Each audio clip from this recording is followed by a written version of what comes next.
अस्सलाम वालेकुम dear students of class 10th। सभी ठीक हो ना? अच्छे से बिल्कुल ठीक। तो जैसे आपको पता है, ये हम डिस्कस कर रहे थे एलोट्रॉप्स ऑफ कार्बन। इसमें हम डिस्कस कर रहे थे two most important allotropes of जो कार्बन है, that is diamond and graphite. उसको हम डिस्कस कर रहे थे। इनकी फिजिकल प्रॉपर्टीज़ में जो डिफरेंस है उनको हम एक्सप्लेन करने की कोशिश कर रहे थे।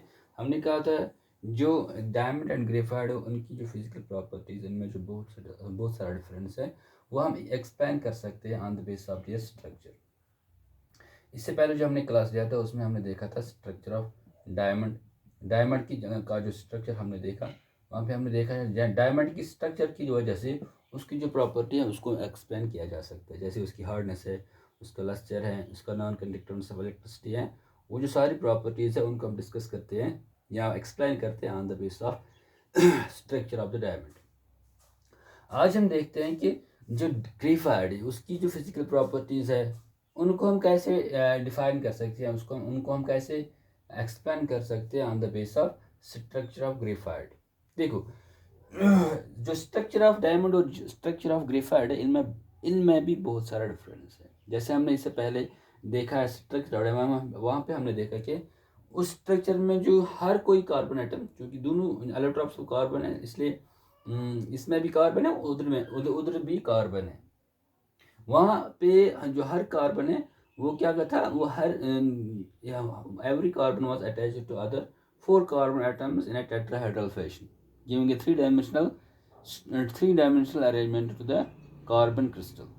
यानी वहाँ पे 4 कोवलेंट स्ट्रॉन्ग बॉन्ड्स थे, जिसकी वजह से जो वहाँ पे 3 डायमेंशनल स्ट्रक्चर जो अरेंजमेंट था वो 3 डायमेंशनल था। और हमने देखा था कि 4 covalent bonds strong covalent bonds हैं, जिसकी वजह से वो डायमंड को हार्ड स्ट्रक्चर देते थे। लेकिन जो कार्बन है इसमें क्या है, कार्बन का जो कार्बन जो ये एलोट्रॉ जो ग्रेफाइट क्रिस्टल है, इसकी जो स्ट्रक्चर है ये 3 डायमेंशनल स्ट्रक्चर की है। इसको देखा गया कि जो ग्रेफाइट की स्ट्रक्चर है वो लेयर्ड है। इसमें बहुत सारे लेयर्स होते हैं, लेयर्ड स्ट्रक्चर है किसका, ग्रेफाइट का। यहाँ पे बहुत सारे लेयर्स होते हैं कार्बन के, जो लेयर्स आपस में जुड़े हुए होते हैं, ठीक है ना। जैसे हमने डायमंड में देखा था वहाँ पे 3 डायमेंशनल अरेंजमेंट था कार्बन उसका, यहाँ पे 3 डायमेंशनल, यहाँ पे डिफरेंट लेयर्स हैं जो आपस में बंधे हुए हैं by weak forces, they are known as van der. वो अभी देखेंगे हम, वो यहाँ पे लेयर्ड स्ट्रक्चर है। आपको याद रखना है कि जो ग्रेफाइट में स्ट्रक्चर है वो लेयर्ड स्ट्रक्चर है। डिफरेंट कार्बन लेयर्स, या इनको हम कहते हैं लेयर्स, या इनको हम कार्बन शीट्स होते हैं, कार्बन शीट्स। हर एक कार्बन शीट में क्या होता है कि हर कोई carbon, each carbon is attached to 3 other carbon atoms.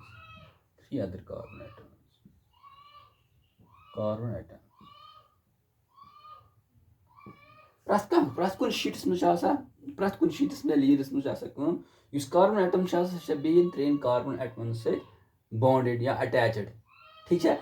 As a result structure क्या तुम बनावा plan hexagonal structure. For example अगर तु यथ कार्बनस पे दिस कार्बन यम कार्बनस पे यम डॉट्स में dots, they represent the carbon atoms.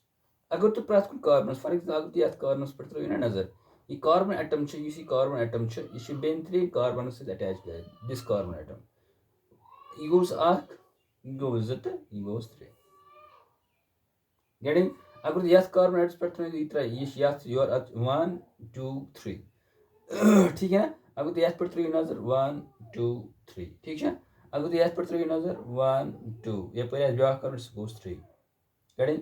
अगर तु यथ पे त्रो नजर 1 2 3, और प्रथ कह कार्बन एटम बेन 3 कार्बन एटम सम कार्बन एटम तुम जुड़ित by strong covalent bonds.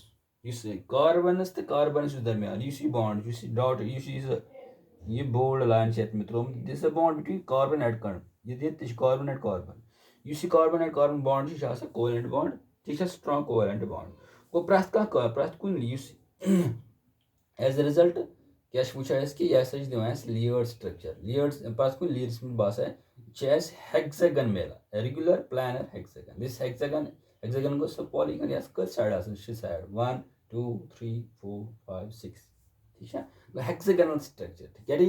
Getting structure ऐसे तो उसमें अगर तो laboratory आसो biological laboratory आसो कोई मुझे या test आ onion peel onion cells आसो तो मुझे ऐसे कन hexagonal cells आसो तो मैं hexagonal से बनाए प्रात को layers बनाए carbon hexagon getting at prat kun layers में ऐसा carbon बेन 3 carbon से attach करें as a result we get a layer या sheet of the carbon layer carbons sheet of carbons में है use for example use में structure हम जे ये चेस 3 layer थे this one layer this other layer and this is third layer 1 2 3 layers prat kun layers में use चेस carbon बेन 3 carbon से attach करें getting by strong 3 covalent bonds Yama different layers हम शाख से attach करें by इसमें ये dotted छोम देती है dotted ये छोम में force between the different layers यत layers दरमियान ये layer ठीक है यत दरमियान चाह force आ ये force तस में शासा weak force शासा सचिन ट्यूट strong आसा कि युता between carbon and carbon bond शासा strong ट्यूट शासा strong कि between different bond between different layers शासा this bond different between two layers शासा weak force and it is known as weak van der Waals force. Van der Waals force. Weak van der Waals force. ठीक है जो different layers आपस में जुड़े हुए हैं by weak van der Waals force. You see different layer दरमियान you see weak force आसा because of this आज आसा softness of graphite. It आसा soft. It is not hard. It is because हम यम layers आसा हम चाहे का एक्सपर्ट स्लिप करे. They can slip over one another. As a result, they give soft structure to the softness, soft structure to the graphite. Getting समझ में आया? That means जो layer structure की वजह से और different layers के दरमियान जो weak van der Waals force है, उसकी वजह से जो graphite है वो weak है, soft है. Because of this softness of the graphite, we can also use the graphite as dry lubricant. Lubricants का इस्तेमाल as dry lubricant. Graphite का use as dry lubricant. Dry lubricant क्या इसका इस्तेमाल किया है आसा softness and it can be exploited as a dry lubricant. Getting that means जो different layers हैं इनमें उनके दरमियान जो weak van der Waals force है उसकी वजह से ये soft है. इसी तरह से दो समझ में आ गया कि सॉफ्ट क्यों है ग्रेफाइट. यानी दूसरा एक पॉइंट है यहाँ पे फिजिकल प्रॉपर्टीज है ये गुड कंडक्टर होता है. Graphite good conductor of electricity होता है जैसे वायरस जो डायमंड है वो बैड कंडक्टर ऑफ इलेक्ट्रिसिटी. यहाँ पे graphite good conductor of electricity क्यों है? हमने कहा कि जो ग्रेफाइट में जो हर कोई कार्बन है 3 कार्बन से अटैच है. For example if this carbon ये इधर से एक कार्बन से इधर दूसरे कार्बन से इधर से दूसरे कार्बन से अटैच है. ठीक है ना गाड़ी?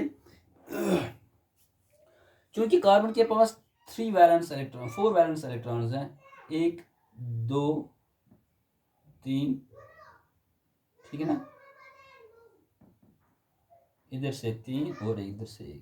इसके 4 में से आउट ऑफ 4 इलेक्ट्रॉन्स जो 3 वैलेंस इलेक्ट्रॉन्स है वो इन्वॉल्व है in bonding with 3 other carbon atoms. ये कार्बन ये इलेक्ट्रॉन इस कार्बन के साथ बॉन्ड बनाता है.